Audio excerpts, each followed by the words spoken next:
Tayo po yung manghihingi ng bok choy. Bok choy ito sa English. Ha? Bok choy.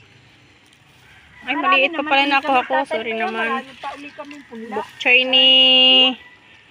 Namigay ang barangay kaya kami marami. Ang bok choy na Don Jake. Ano sa tanim at natutuwa ay? Ito baga, pwede na.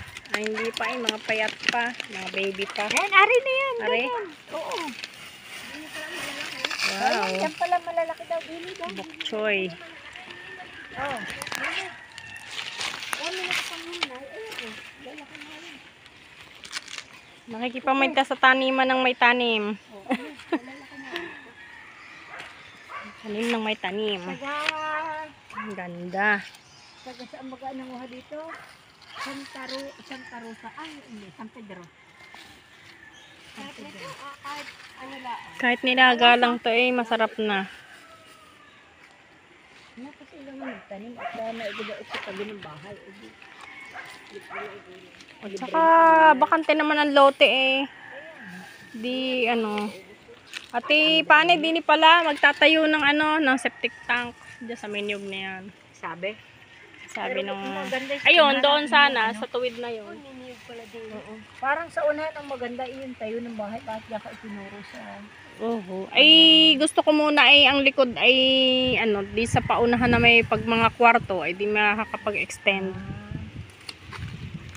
Kahit yung ako nung nagkakapirat na kaisip. Ganda, ang dami. Sarap yan, kahit may ano lang ang ayan.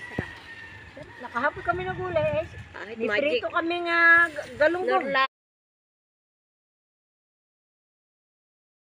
Tanghali Tayo po yung manghihingi ng bok choy. Bok choy ito sa English. Ha? Bok choy. Ay, maliit pa pala na ako. Sorry naman. Bok choy ni... Namigay ang barangay kaya kami marami. Ang bok choy na Don Jake. Ano sa tanim at natutuwa ay?